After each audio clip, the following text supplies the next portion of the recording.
அல்ஹம்துலில்லாஹ் அஷ்ஹது அல்லா இலாஹா இல்லல்லாஹ் வஹ்தஹு லா ஷரீக லஹு. அனைத்தும் அல்லாஹ்வுக்கே. அந்த அல்லாஹுவை தவிர வேறு தெய்வங்கள் இல்லை என்று நான் சாட்சியம் பகர்கின்றேன். நாம் வழிபடக்கூடிய அந்த அல்லாஹ் ஒருவராகவும் தனித்தவராகவும் இணைகள் அற்றவராகவும் ஏகோபித்த அதிகாரத்திற்கு உரிமை உள்ள ஒருவராகவும் இருக்கின்றார். அத்தகைய நம்முடைய மகத்தான இரட்சகரை இங்கே நாம் நினைவு கூறுவதற்காக, அவரை புகழ்வதற்காக, அவரை துதிப்பதற்காக, அவர் புகழ் பாடுவதற்காக, அவருடைய வார்த்தைகளிலிருந்து கற்றுக்கொள்வதற்காக இந்த வலைதள வகுப்பிலே நாம் அனைவரும் ஒன்று குழுமி இருக்கின்றோம். மாஷா அல்லா, லா குவத்தை இல்லா பில்லா, அல்ஹம்துலில்லாஹ். அல்லாஹ்வுடைய வார்த்தைகளான அல் குர்ஆன் மட்டுமே மார்க்கத்தின் ஆதாரம் என்றும், இந்த குர்ஆனை தவிர வேறு எந்த ஒன்றும் மார்க்கத்தின் ஆதாரமோ அடிப்படையோ கிடையாது என்றும் நாம் ஒரு தெளிவான அறிவை, புரிந்து கொள்ளுதலை அடைந்திருக்கின்றோம். அதற்கு அல்லாஹ் நமக்கு மாபெரும் அருள் செய்திருக்கின்றார். அல்ஹம்துலில்லாஹ். அல்லாஹ்வுடைய வார்த்தைகளான இந்த அல் குர்ஆன் 114 அத்தியாயங்களை கொண்டதாகவும் 6346 வசனங்களை கொண்டதாகவும் உள்ளது. அதில் நாம் என்ன செய்யறோம், தொடர்ச்சியா வெவ்வேறு வசனங்களை ரேண்டமா என்ன வருதோ அதை நம்ம கேட்கறத, நமக்கு புரிஞ்சதை, புரியாத தெரிஞ்சு கொள்ள முயற்சி பண்ணக்கூடிய பல வசனங்களை பார்த்துட்டு வரோம். அந்த அடிப்படையில் இன்னைக்கு யாரும் வசனம் சொல்றீங்களா? ஏதாவது இருந்தா சொல்லுங்க, நம்ம அதை பத்தி பேசுவோம். இல்லைன்னா இன்ஷா அல்லாஹ் நான் திலந்தி பூச்சி சூரா 29 எடுத்து வச்சிருக்கேன், அதை பத்தி பேசுவோம் இன்ஷா அல்லாஹ். ஓகே, நம்ம சூரா 29 சிலந்தி பூச்சி அல் அன்கபூத் அப்படின்னு சொல்லக்கூடிய 29 அத்தியாயத்தினுடைய ஒரு பெயர் இது. அல்லாஹ் பலவிதமான தலைப்புகள் வச்சிருக்கிறாரு. அதுல ஒண்ணு சிலந்தி பூச்சி. நம்ம எல்லாமே அறிஞ்ச ஒண்ணு, எல்லா உலகம் முழுக்க எல்லா இடத்தையும் இருக்கக்கூடிய ஒரு பூச்சி அது. நம்ம எட்டுக்கால் பூச்சின்னு தமிழ்ல சொல்றோம். சிலந்தி பூச்சிங்கிறது தமிழ்ல உள்ள ஒரு வார்த்தை தான். அதனுடைய வேலை, அதை பத்தி உள்ள வரும்பொழுது, அவருடைய இல்லத்தை பற்றி சொல்லும்போது, வீடுகள்ல மிக பலகீனமான வீடு எதுன்னு கேட்டா அது ஒரு ஷூ அப்படின்னா அப்படியே உடஞ்சி போயிடும். அந்த மாதிரியான ஒரு பலகீனமான வீடு. ஆனா அதே சமயத்துல அந்த பலகீனமான வீட்டுல வாழக்கூடிய ஒரு பூச்சி அல்ல வச்சிருக்கிறார். அவருடைய கனம் பார்த்தா வெயிட் ஜாஸ்தியா இருக்கும். ஆனா எப்படி அதுல இருக்குன்னு தெரியாது. அதுல இப்போ நடக்கக்கூடிய அந்த வலைகள் மெல்லிசா இருக்கும். அது நூலை விட மெல்லிசா இருக்கும். அவ்வளவு மென்மையானது, வெயிட்லெஸ், காத்து ஆடிட்டு இருக்கக்கூடிய ஒரு வீடு அது. அதுல எல்லாம் வாழ வச்சு அவருடைய சான்றை வெளிப்படுத்துறார். கடவுள் எத்தகையவர் அப்படிங்கறத வெளிப்படுத்துறார். அது ஒரு என்ன செய்யும், தன்னுடைய வாயிலிருந்து வரக்கூடிய ஒரு நீர்ல தான் அந்த இதே கெட்டுது. எது அந்த நூலாம்படையை கெட்டுது. வாயிலிருந்து கொண்டு கையால பின்னி பின்னி பின்னி ஒரு டிசைன், எந்த அளவுக்கு சொன்னா கம்ப்யூட்டர்ல எந்த அளவுக்கு நம்ம ப்ரோக்ராம் பண்ணி டிசைன் பண்ணுவோமோ அப்படி வந்துடுது. இது எத்தனை அடி வேணும், இத்தனை சென்டிமீட்டர் வேணும், அப்படி ப்ரோக்ராம்னா வருந்து பாருங்க. அந்த மாதிரி ஒரு அளவுல ஒத்த வித்தியாசம் இல்லாம அப்படி ஒரு நுணுக்கமா கேட்டக்கூடிய அளவுக்கு அல்லாஹ் அந்த பூச்சிக்கு என்ன வழங்கியிருக்கிறாரு, அறிவு வழங்கியிருக்கிறார். அது ஒரு இதுக்கு எப்படி சொல்ல முடியாதுன்னா, அதை அளந்து பார்த்தோம்னா கொஞ்சம் கூட வித்தியாசம் கண்டுபிடிக்க முடியாது. அப்படி பர்ஃபெக்டா செய்யும். அது என்ன செய்யும், அந்த வீட்டை கட்டிக்கிட்டு நடுவில் வந்து உட்காந்துக்கும். அந்த வலைகள்ல வந்து என்ன செய்யணும், இந்த பூச்சிகள், கொசு இதெல்லாம் வந்து மாட்டும். ஏன்னா அதனுடைய வலையினுடைய தன்மை அப்படி. அது சாதாரண பிச்சு போட்டு போயிடும். ஆனா கொசு அப்படி இல்லை, அவருடைய கால்களுடைய அமைப்பு அப்படி இருக்கும் போல. அந்த வலையில வந்து பூச்சியில ஓட்டிக்கிறோம். இது என்ன செய்யும், போய் சரசரன்னு அந்த பூச்சியை பிடிச்சிட்டு வந்து திருட்டு சாப்பிட்டுட்டு திருப்பி உட்காந்துருக்கும். அதாவது நம்ம ஒரு மீன் பிடிக்கும் போது வலையை போட்டு உட்காந்துருப்போம் தெரியுமா, அந்த மாதிரி தூண்டில போட்டு எப்படா மாட்டோம் பிடிச்சிட்டு திருப்பி மற்ற பிடிப்போமே, அதே இடத்துல உட்காந்துருப்போம். அதே மாதிரி சாப்பிட்டு சாப்பிட்டு எடுத்து வந்து நடுவில் வந்து உட்காந்துக்கும். அந்த காட்சியெல்லாம் நம்ம நிறைய பேர் பார்த்திருப்போம். அது எல்லா இடத்துலையும், எல்லா வீடுகளையும் நூலாம்படை இல்லாத வீடு இருக்காது, ஒற்றடை இல்லாத வீடு இருக்காது. அந்த மாதிரியான ஒரு பூச்சியை பத்தி எல்லாம் அங்க ஒரு தலைப்பா வச்சிருக்கிறாரு. எல்லாத்தையும் நமக்கு படிப்புல இருக்குது, சான்று இருக்குது, படிப்புல இருக்குது. வெறும் வார்த்தைகள் எல்லாம் வச்சுட்டு போகல. அந்த வார்த்தைகள் இருந்து நம்ம கற்றுக்கொள்ள வேண்டிய விஷயம் என்ன, ஏன் நூலாம்பிச்சு நம்ம பார்க்கக்கூடிய சான்று, அது அன்றாட புழங்கக்கூடிய சான்று. ஒவ்வொரு மாசமும் நம்ம வீடை கிளீன் பண்றோம், ஒற்றை அடிக்கிறோம். ஏன் அடிக்கிறோம், அந்த பூச்சிகளுடைய விஷயம் இருக்குது அங்க. அந்த நூலாம்படிஞ்சா கொசுகள் குறையா இருக்கும். ஆக்சுவலா நூலாம்படி இருக்கக்கூடிய வீட்டுல வந்து கொசுகள் இருக்காது. அது அதே மாதிரி பள்ளி உள்ள இடங்கள்லயும் இது இருக்கு, கொசு இருக்காது. பள்ளி உள்ள இடத்துல கரப்பாம்பூச்சி இருக்காது. ஒண்ணு சாப்பிட்டு ஒண்ணு வாழக்கூடிய சித்து நல்லா வச்சிருக்கிறாரு. நம்ம நிறைய பாக்குறோம்.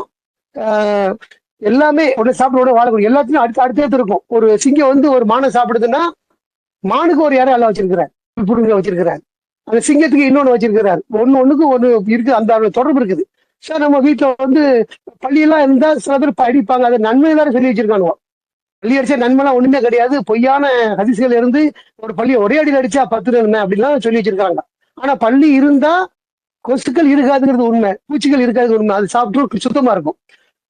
இப்படியா ஒண்ணு அல்லா வச்சிருக்கிறாரு. நம்ம அந்த ரூலாம்பூச்சி, சிலந்தி பூச்சி, எட்டுக்கால் பூச்சி சொன்னாலும் நமக்கு அல்லாவுடைய சான்றினுடைய ஞாபகம். அவருடைய வீடு பலகீனமான வீடு, அவருடைய வாழ்க்கை, அது கட்டக்கூடிய ஒரு கட்டுமானமான ஒரு சரியான ஒரு வடிவமைப்பு, இதான் நம்ம ஞாபகத்துக்கு வரணும். அந்த அடிப்பு இந்த வசனத்தை பத்தி பேசுவோம் இன்ஷா அல்லாஹ். அல் அன்கபூத், கடவுளின் பெயரால் மிக்க அருளாளர், மிக்க கருணையாளர்.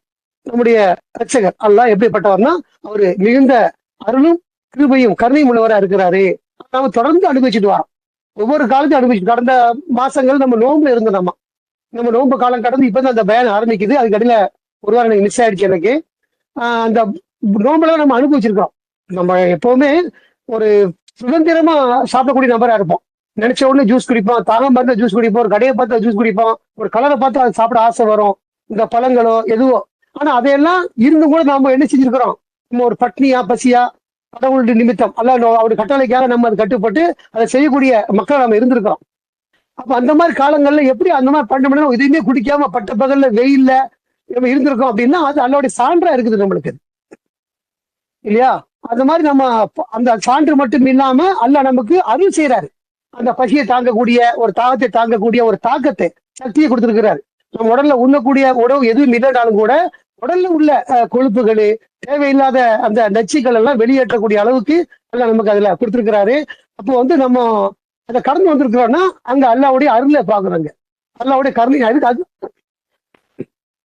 அதுதான் நான் சொல்றேன், அல்லாவோட மிக்க அருளாளர் மிக்க கருணையாளர்னா என்னென்ன வகையெல்லாம் நமக்கு செஞ்சுட்டு இருக்கிறாங்க பாருங்க. மறந்துடும், நம்ம அவர் செய்யக்கூடிய அருள் ஒவ்வொரு நிமிஷமும் கடந்துட்டு இருக்குது. ஒவ்வொரு நிமிஷமும் நம்ம மூச்சு வாங்கக்கூடிய ஒரு நேரம் கூட அல்லாவுடைய கருணை தான். இன்னைக்கு கூட ஒரு சம்பவம் கேள்விப்படுறோம். ஒரு மிகப்பெரிய ஒரு யூடியூபர், நம்ம தமிழ்நாடுக்காரர் தான், மலேசியால உள்ளவர், பேர் எனக்கு ஞாபகம் இல்லை. பல ஊர்கள் கிராமங்களுக்கு வருவாரு, ராமநாதபுரத்தை சேர்ந்தவர். பல கிராமங்களுக்கு வருவாரு, அந்த கிராமத்தினுடைய சிறப்புகளை பத்தி பேசுவார். அங்க யாருடைய வீடு தலைவராக இருக்கிறாங்க, அங்க என்ன என்டர்டெயின்மெண்ட், சாயங்காலமான எங்க போவாங்க, அங்க என்ன கிடைக்கும், அங்க என்ன ஃபுட்டு ஃபேமஸ், அங்க பருத்தி பால், இங்க இந்த கஞ்சி, அப்படிங்கிற மாதிரியான ஒரு வீடியோக்கள் போடுவா. நிறைய பேர் பார்த்துருப்பீங்க.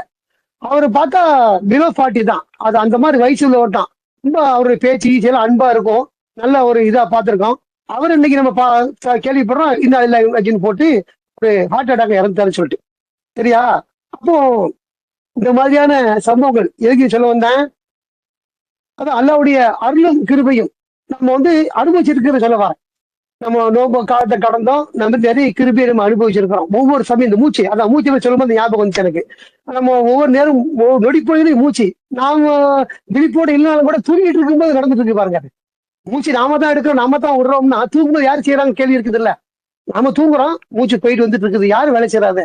அல்லதான் செய்யறாரு. அப்ப எவ்வளவு நம்ம ஒரு அருள் உள்ளவா இருப்பாரு நம்ம யோசிக்கணும். அதை எவ்வளவு அருளும் கிருபை உள்ளவரா இருக்கிறார் நம்ம மேல யோசிக்கணும். நம்ம எல்லாம் மறந்துடுறோம், ஏதோ கிடைக்கிறது தின்னுக்கிட்டு அப்படியே வாழ்ந்துட்டு இருக்கிறோம் தவிர ஒண்ணு நம்ம நுணுக்கமா பாக்குறது இல்லை. அது நமக்கு வாழ்க்கைக்கு இன்றியமையாதது ஒரு காத்து இருக்குது, அது இது சொல்றது இலவசமா கிடைக்குது. ஒரு காலத்து தண்ணி ஃப்ரீயா குடிச்சிட்டு இருந்தோம், எவ்வளவு தண்ணி கொடுப்பாங்க, ஃப்ரீயா கொடுப்பாங்க. இப்ப தண்ணி கேட்க முடியல, ஏன்னா விலையாகி போச்சு. ஒருத்தன் டிராவல்ல போறோம்னா தண்ணி பாட்டு கையில வச்சு அவன்கிட்ட கேட்டு குடிக்க முடியாது நம்மளால, ஏன்னா விலைக்கு வாங்கி வச்சிருக்கிறான் அவன். ஆத்திர அவசரத்துக்கு தண்ணி தர மாட்டேங்கிற மாதிரி கேள்வி இன்னும் அது மறையல. ஆனா இப்ப கேட்க கூச்சமா இருக்கு. அவரு 20 ரூபாய்க்கு தண்ணி வாங்கி வச்சிருக்கு, நம்ம வேணா வாங்கணும், வாங்குற சூழ்நிலை இல்ல. ஆனா கேட்க முடியாதனாலும் ஆகி போச்சு தண்ணியை பொறுத்த வரைக்கும். ஆனா மூச்சு காத்து அப்படியா? அப்படி இல்லை. அதுவும் வர காலத்து விலைக்கு வருகிற மாதிரி பேசுறாங்க, அது காமெடியாவோ கருத்தாவோ சொல்றாங்க, இருக்கட்டும். ஆனா அந்த மாதிரி இல்லாம நம்ம ஆக்கி வச்சிருக்கிறோம். அது எவ்வளவு பெரிய கிருபை பாருங்க. அல்லாவுடைய அருளும் கிருபையும் இல்லாம இருந்திருந்தா நம்ம அதுக்கும் விலை கொடுக்க வேண்டியது இருக்கும், அந்த விலைக்கு உழைக்க வேண்டியது இருக்கும், சரிதா? அந்த மாதிரி இல்லாம அல்ல நமக்கு ஒரு மாபெரும் அருள் இருக்கிறாருங்கிறத நம்ம நினைச்சு பார்க்கணும். நம்முடைய மூச்சு, நம்முடைய வாழ்க்கை, நம்முடைய வாழ்வாதாரம் அப்படின்னு சொல்லிட்டு. ஆக அல்லாஹ் நமக்கு மிக்க அருளாளர் மிக்க கதையாளர். தொடர்ச்சியா அலிஃப் லா மீம் அப்படின்னு சொல்லிட்டு பலவிதமான சூறாக்கள் இந்த வாசகம் வருது. நம்மங்கிற வாசகம் அலிஃப் லா மீம், அலிஃப் பக்கால ஆரம்பிச்சு பல சூறாக்கள் இருக்குது. இது முத்திரை எழுத்து நம்ம அறிஞ்சிருக்கோம். அவனுடைய முத்திரை எழுத்துக்கள் அரபி எழுத்துக்கள் 28ல, நேர்ல பாதி 14 எழுத்துக்கள். ஒரு வசனம் பாக்குறோம் 1587 பாக்குறோம்ல, வழக்கது ஆத்தைனாக்க சபா மினல் மகானின்னு பாக்குறோம். வழக்கது ஆத்தைனாக்க நிச்சயமாக நாம் உமக்கு வழங்கியிருக்கின்றோம், கொடுத்திருக்கிறோம். என்னது? சபா மினல் மகானி, இரட்டையான ஏழினை அப்படின்னு சொல்லி ஒரு மறைவான ஒரு வசனமாவே இருந்துச்சு. அது நமக்கு இந்த நவீன காலத்துல நமக்கு ஒரு தூதர் மூலமா அது வெளிப்படுத்தப்பட்டிருக்கு. அது என்ன இரட்டையான ஏடு என்ன அப்படின்னு சொல்லிட்டு. இரட்டையான ஏடுங்கிறது 14 முத்திரை எழுத்துக்கள். அதான் நம்ம பார்க்கக்கூடிய அலிஃப் லா மீம் 28 எழுத்துல நேர்ல பாதி, தாஹா யாசினு, ஹாஹா யா ஐன்சாத்து, மீமு ர நூனு இப்படி சொல்லிட்டு ஒரு 14 எழுத்து முத்திரை இருக்குது. அதை கொண்டு சான்றுகளாக ஒரு கடித கட்டமைப்புல இந்த குரான் நமக்கு அமைக்கப்பட்டிருக்குன்னு அறிஞ்சிருக்கிறோம். அதுல ஒரு தலைப்பா அந்த வசனம் வந்திருக்குது. இந்த சூறாக்குள்ள நாம எத்தனை அலிஃப், எத்தனை லாம், எத்தனை மீம் நம்ம அரபியலுக்கு எடுத்து பார்த்தோம்னா டிவைடட் பை 19, அது 19 மடங்காக இருக்கும் அப்படின்னு சொல்லி நம்ம அதை அறிஞ்சு வச்சுக்கிறோம். அது அல்லாஹ்வுடைய மிகப்பெரிய சான்றா இருக்குது. அது மனித எழுத்தால செய்ய முடியாது. ஏன்னா நம்ம பேசக்கூடிய பேச்சு வார்த்தைகள்லாம் ஏற்கனவே செட்டப் பண்ணியாச்சு. இப்ப நான் ஒரு கதை அறிஞ்சிட்டு இதுல எத்தனை காணா இருக்குது, எத்தனை கீழா இருக்குது, எத்தனை ஆணா இருக்கு எண்ணி பார்த்தா டீசல் இருக்குமான்னு சொல்ல முடியாது நம்மளால. ஏன்னா சொல்லக்கூடிய அந்த விஷயம், நான் சொல்லக்கூடிய அந்த கதை உண்மையா வரலாறு இருக்கணும், சட்டங்கள் இருக்கணும், அறிவுரை இருக்கணும், ஞானம் இருக்கணும், எல்லாம் புரிந்த ஒண்ணா இருக்கணும். இருந்தும் அந்த எழுத்துக்கள் ஆணாயத்துல இருக்குதுப்பா, மானாயத்துல இருக்குப்பான்னு சொன்னாதான் அது அற்புதம். ஆனா அப்படி அமைக்க முடியுமான்னா நம்மளே யோசிக்கிறோம், அது சாத்தியமே இல்லை அப்படின்னு சொல்லிட்டு.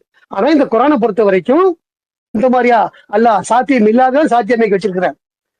மேன் சொல்லக்கூடிய இந்த கண்கபுத்து சூறாவுல எத்தனை அலிஃப், எத்தனை லாம், எத்தனை மறந்துடுறோம். நான் ரிமைண்ட் பண்றேன், எல்லாம் தெரிஞ்ச விஷயம்தான். கணித அமைப்புங்கிறது நாம நினைச்சு பாக்குறது இல்ல, அதை கூட்டி பாக்குறது இல்ல, அந்த கணக்கை எடுக்கிறது இல்ல. இன்னைக்கு நிறைய ஆப்ஷன் வந்துருச்சு. இந்த சூறால எத்தனை எழுத்து இருக்குன்னா அப்படியே விட்டு விட தூக்கி போட்டோம். அந்த முத்திரை எழுத்து படி எத்தனைங்கிறத பார்த்தா அந்த கணக்கு மிஸ்ஸிங்கே ஆகாது. அவன் தப்பா டைப் பண்ணி தான் மிஸ் ஆகும். 9ஆம் அத்தியாயத்தினுடைய 2 சூறாவை சேர்த்து பண்ணும்போது மிஸ்ஸிங் இருக்கும். அதை நம்ம எத்தனை நம்பர் அதை கழிச்சு பார்த்துட்டோம்னா அது டிவைடட் பை 19ல வந்துடும். அந்த மாதிரிலாம் நமக்கு இந்த காலங்கள் ரொம்ப எளிமையா இருக்குது. எல்லாம் தமிழ்ல பேசி கேட்கக்கூடிய அளவுக்கு என்ன தோணுதோ அதை பேசலாங்க அளவுக்கு ஒரு விஷயம் நமக்கு செயல்பட முடியல, அதை கேட்டா சொல்லக்கூடிய அளவுக்கு நவீனம் ஆகிப்போச்சு, எளிமையாகி போச்சு. நமக்கு ஒரு காரியம் செய்ய முடியல, அந்த காரியம் செய்ய முடியல, ஏன் இந்த தப்பு நடக்குது நமக்கு தெரியலன்னா அதை போய் கேட்கணும், சாட்சி பண்ணி கேட்கறோம். அது கிளீன் ஆன்சர் பண்ணுது. அவன் சொன்ன ஃபாலோ பண்ணி இங்க செட்டப் பண்ணா நமக்கு ஆன்சர் பதில் கிடைச்சிருது.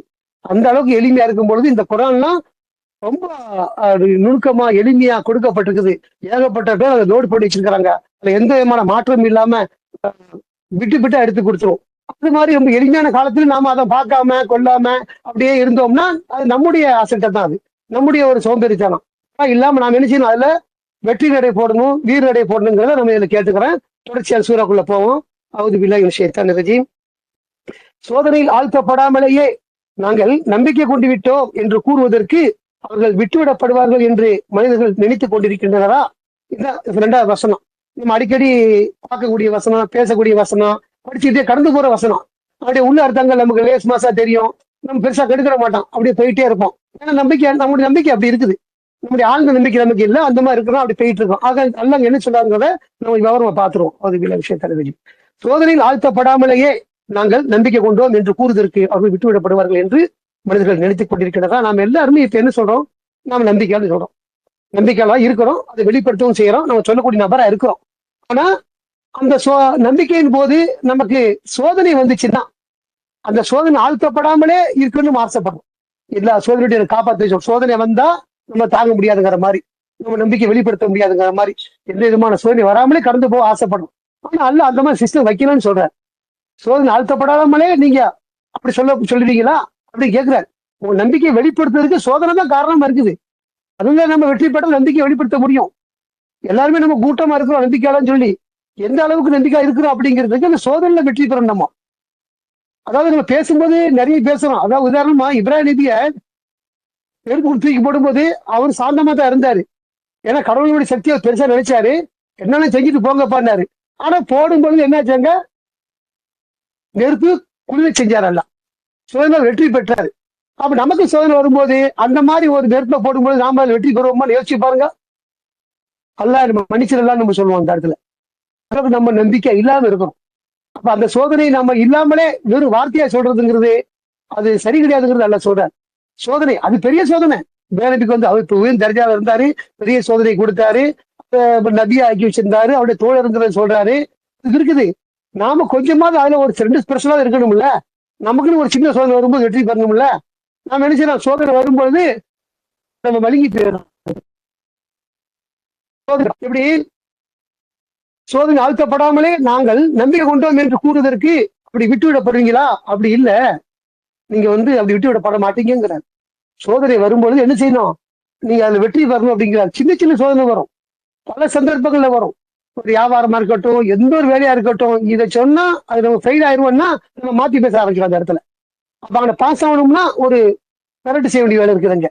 ஏமாற்று வேலை, பொய், புரட்டு, மற்றவனுக்கு காட்டிக்கிறதுக்கு அப்படிங்கிற மாதிரி பல வேலைகள் நம்ம செய்ய முற்படுறோமா, இதெல்லாம் நம்ம அந்த இடத்துல சோதனை நினைச்சிடறோம், தோத்து பெற்று அர்த்தம். அப்போ நம்ம வந்து சரியான நம்பிக்கையாளர்னா அந்த சோதனை வெற்றி பெற்று காட்டுறோம் நம்ம. சரியா? இப்ப நம்ம ஒரு குரூப்பா இருக்கிறோம், கூட்டமா இருக்கிறோம், 10-20 பேர் இருக்கிறோம், எல்லாம் ஒரு ஜமாத்தா இருக்கானுங்க, நாம தனி ஜமாத்து, நாம ஒண்ணு பள்ளியில தொழுவ மாட்டோம். அப்படி இருக்கும் பொழுது 20 பேர் சேர்ந்து பொழுதும் பொழுது நம்மளே கூப்பிடுவானுங்க. நம்ம அதை வெளிப்படுத்துறோம்ல அந்த இடத்துல, எப்ப நான் அதுல கிடையாதுப்பா, நான் செய்ய மாட்டேன்பா அப்படி. அதை வந்து அதுதான் நம்மளுடைய நம்பிக்கை வெளிப்படுத்துறது அந்த இடத்துல.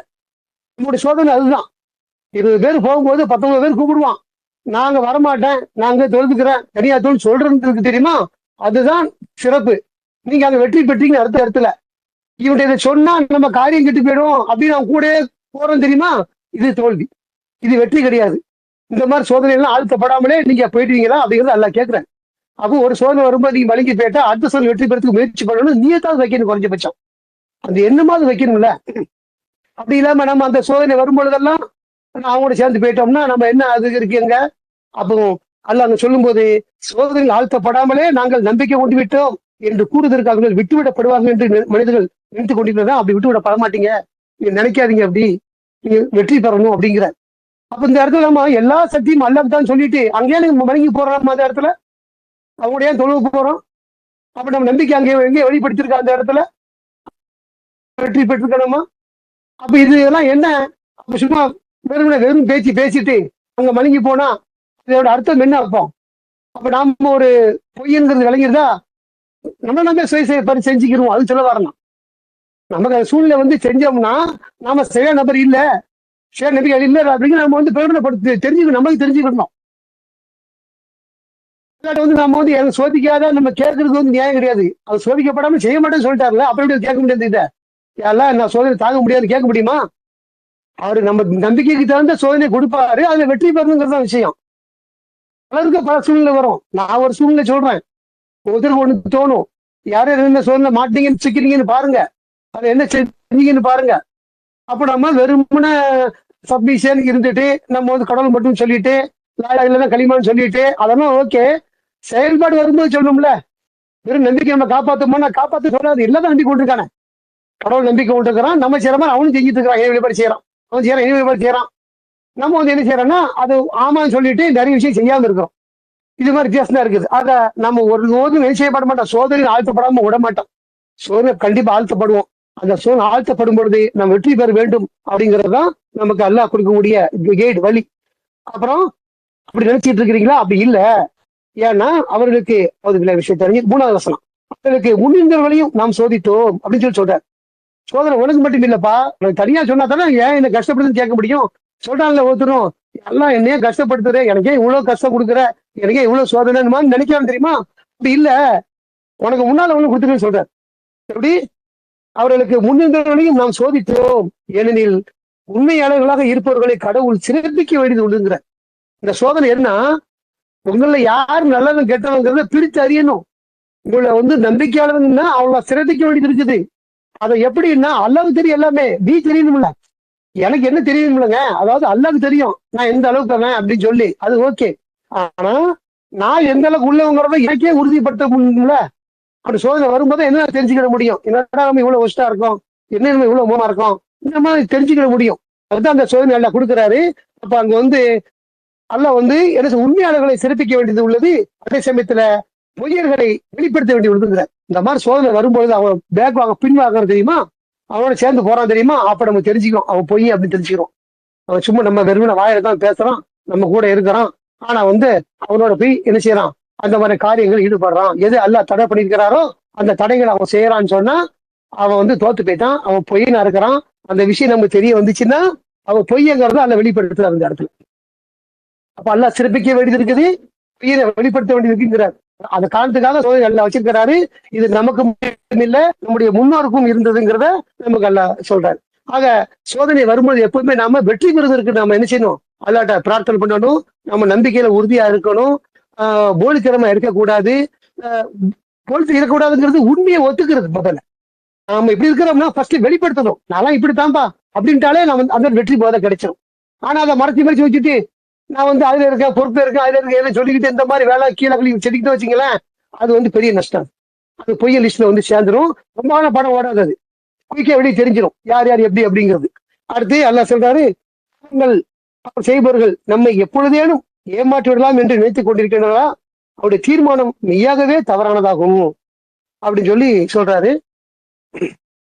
அப்போ பாவம் செய்யக்கூடியவன ஏமாற்றம் நினைக்கிறான் தெரியுமா? முதல்ல நம்பிக்கையால இல்ல. முதல்ல அவன் ஒரு பாவத்தை செய்யும் பொழுது இது அல்லாஹ் ஏமாத்திடலாம், அல்லாஹ்க்கு தெரியாது, அவர் பார்க்கல, இது யார் நினைப்பாவு? அல்லாஹ் நம்பிக்கை உள்ளாத ஒருத்தன் நினைப்பான். யாரோ ஒரு நம்பிக்கை உள்ளவன், அல்லாஹ் நம்பிக்கை உண்டு, இன்னொருத்தர நம்பிக்கை உண்டவன்.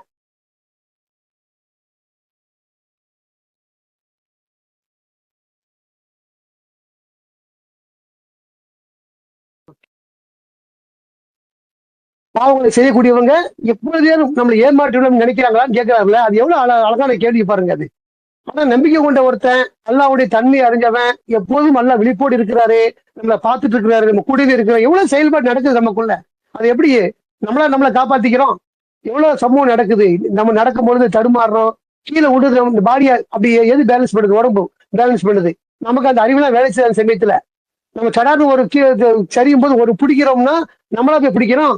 இந்த பாடி இயங்குது, அது உடம்பு இயங்குது. அப்படி பிடிச்சாதான் கீழே விட மாட்டாங்க, அதுக்கு தெரியுது. இல்லைங்களா?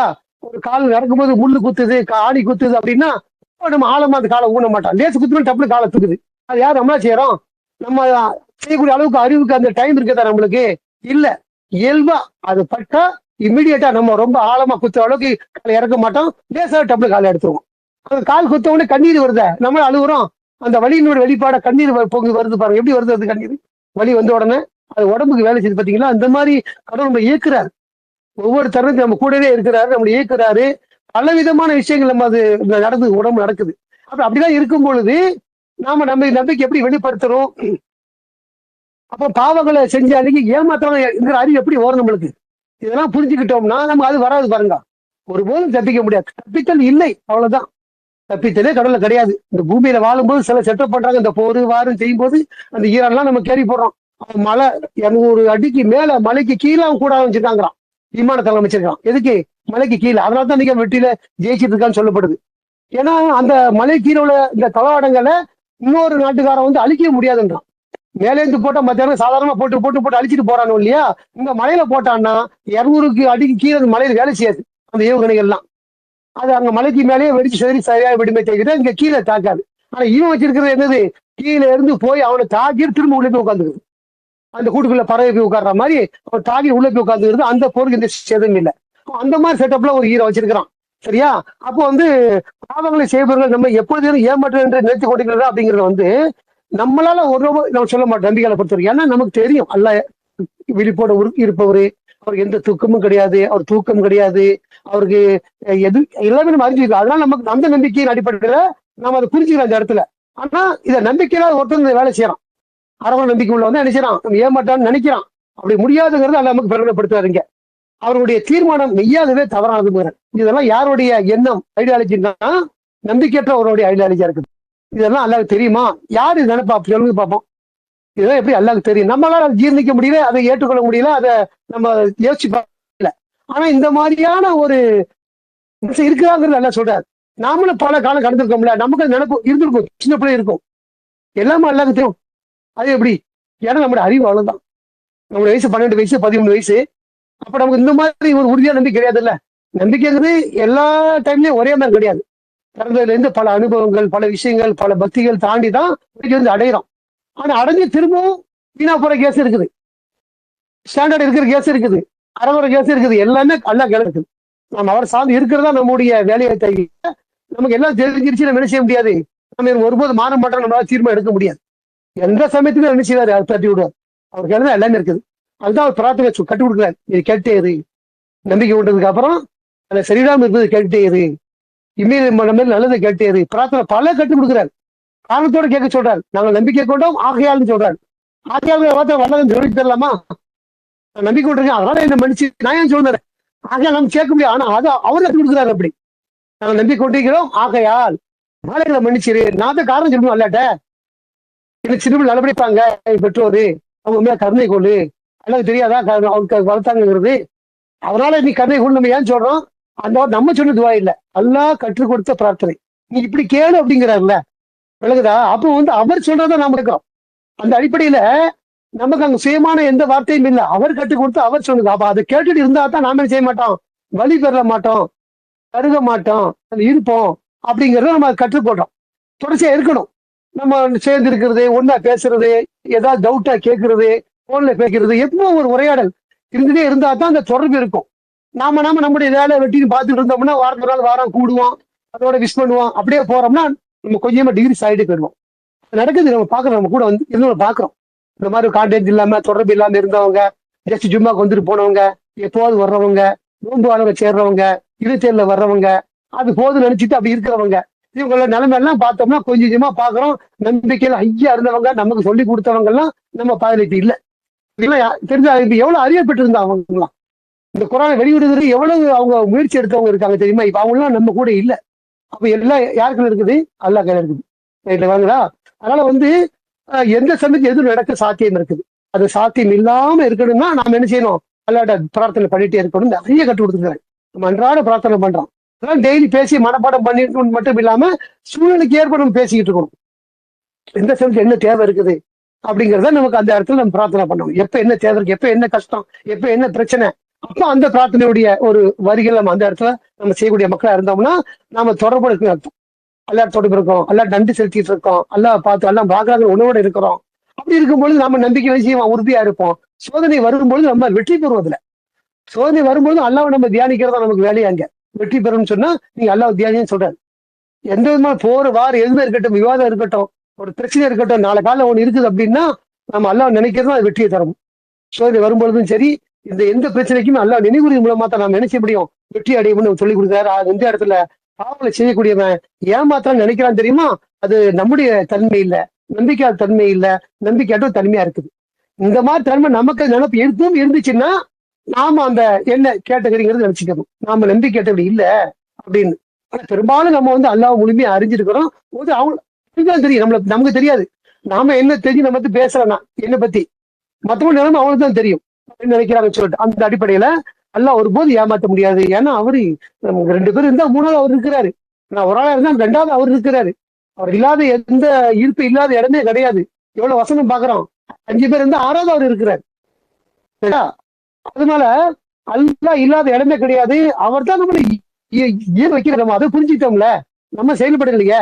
பேசுறோம், அன்னைக்கு கூட படிச்சு பாருங்க, பேசுறோம் வெறும் ஏன் காத்துதான், நாவ் அசையுது, வாய் அசையுது, குரல் வளம் என்னமோ செய்து நினைக்கிறத வெளியிடுது. அது அந்த பேச்சு மொழிங்கிறது ஒரு கருத்து, ஒரு சாதனம், ஒருத்தர் புரிஞ்சு கொள்ளக்கூடிய ஒரு சாதனம் தான் மொழி. அந்த மொழி பல மொழிகள் இருக்கிறத பாக்குறோம். நம்ம நினைக்கிறோம், மலம் வந்துட்டே இருக்குது. நம்ம ஐடியா பண்ணி பேச மாட்டேன்றோம், தப்போ ரைட்டோ வெளிப்பட்டுட்டே இருக்குது. அப்ப அது வந்து அல்லாஹ்வுடைய சக்தி இல்லாம நடக்குமா? அது இந்த சத்தம் எங்கேருந்து வருது? காத்து தானே, காத்து எப்படி சவுண்டா மாறுது? அப்ப அல்லாஹ்வுடைய சக்தி இருக்குதா இல்லையா அந்த இடத்துல? அப்படி இருக்கும் பொழுது எப்படி நம்ம ஒரு பாவம் செய்யும்போது அல்லாஹ் பார்க்காம இருப்பாரு? தெரியாம இருக்கு. இது யாருடைய ஐடியாலஜி? இது அல்லாஹ்வுடைய தன்மை அறியாதனுடைய ஐடியாலஜியா இருக்குது. ஆக இங்க நமக்கு ஒரு பாடமா இருக்கு. இந்த வசதியை நம்ம ஏன் சொல்றோம்? இப்படிலாம் மனுஷன் இருக்கிறான், நாம் அப்படி இருக்கக்கூடாதுங்கிறது கற்றுக்கொள்வதற்கு தான் அந்த வசனத்துங்க அல்லாஹ் வச்சிருக்கிறாரு. உங்களை செய்வர்கள் எப்பொழுதேனும் நம்ம ஏமாற்றுலாம் என்று நினைத்துக் கொண்டிருக்கிறதா? அவருடைய தீர்மானம் மெய்யாகவே தவறானதாகும். கடவுளை சந்திப்பதை எதிர்பார்க்கும் எவர் ஒருவரும் கடவுளுடன் அத்தகையதொரு சந்திப்பு மிக நிச்சயமாக நிகழ்ந்தேறும் என்பதை அறிந்து கொள்ள வேண்டும். அவர் செவியேற்பவர் எல்லாம் அறிந்தவர். நம்ம நம்பிக்கையில ரொம்ப இல்லாம கொஞ்சம் முன்ன பின்ன இருக்கோம்ல, அதுதான் இந்த வசனம் சொல்லப்படுதுங்க. எல்லாருமே 100% இருக்க மாட்டோம், கொஞ்சம் முன்ன பின்ன இருப்போம். நம்ம பக்தி ஏற்றவாறு புரிந்து கொள்வோம். அவங்க அல்ல நினைச்ச பாவங்களை கடவுளை சந்திப்பது எதிர்பார்க்கும் எவர் வரும். நிச்சயமா நம்ம மறுமையை நம்பி இருக்கிறோம், அல்ல கண்டிப்பா நம்ம சந்திப்போம். அவங்க கடவுளுடன் அத்தகைய சந்திப்பு மிக நிச்சயமாக நிகழ்ந்தேறும் என்பதை அறிந்து கொள்ள வேண்டும் அப்படிங்கறத சொல்றார். அத ஏன்னா திரும்ப தெரியும் நம்மளுக்கு செஞ்சா போறோம்னு, அப்பப்ப நம்ம விளைகிறோம்ல, சரியிடுறோம். ரெண்டாவது நம்ம சில காரியங்கள்ல வந்து சோதனைகளை தோல்வி பொழுது இந்த மாதிரி விஷயங்கள்ல எடுக்கிறது அந்த இடத்துல. அப்ப நீங்க சந்திப்புங்கிறது உறுதியா இருந்துச்சுன்னா அந்த சோதனை வெற்றி பெறுவோம். அப்ப சந்திப்புங்கிறது மிக நிச்சயமா நிகழ்ந்த ஏறும் அப்படிங்கிறது அல்லாஹ் நமக்கு நினைவுபடுத்துறாரு. நாம அந்த வசனம் ஞாபகம் வச்சிருக்கணும், நம்ம படிக்கணும், அதை பார்க்கணும். அப்படி இருக்கும் பொழுது அந்த சோதனை வெற்றி பெறுவோம். அவர் செவியேற்பவர் எல்லாம் அறிந்தவர். அவர் அல்லாஹ் வந்து செவியேற்கக்கூடிய எல்லாம் மருந்துன்னு சொல்றாரு. அவர் எப்படிப்பட்ட செவியேற்பவர்? நம்மள மாதிரி கிடையாது. பேசினா இருக்கக்கூடியதான் கேட்கும், இந்த லைன் இல்லாம கேட்காது. நம்ம எவ்வளவு தூரம் பேசுறோமோ கிட்ட உள்ளவனு கேட்கும், தூரம் உள்ளவனு கேட்காது இல்லையா? அந்த மாதிரி செட்டு. ஆனா அல்ல அப்படி இல்லை. இப்ப எங்க இருந்து என்ன பேசினாலும் நல்லா கேட்கும், அமைதியா இருந்தாலும் கேட்கும், எல்லாருமே கேட்கும். அல்லாஹ் பொறுத்த வரைக்கும் ஏன் எல்லாருமே அல்லாஹ் அறிஞ்சவரா இருக்கிறாரு. அவர் செவிய இருப்பவர், அந்த சமயத்துல எல்லாம் அறிந்தவர் அப்படிங்கிறத சொல்றாரு. அவர் அறியாத எந்த ஒண்ணும் கிடையாது. நமக்கு இந்த நம்பிக்கை நமக்கு நல்லா வலுப்படணும் அப்படிங்கிறத நமக்கு அல்லாஹ் நம்ம வேண்டிக்கிறோம். அல்லாஹ் எல்லாம் செய்ய வல்லவர். அல்ஹம்துலில்லாஹ். வார்த்தையின் புனிதம் அல்லாஹ்வுக்கே. மாஷா அல்லாஹ். லா குவத்த இல்லா பில்லாஹ். அல்ஹம்துலில்லாஹ்.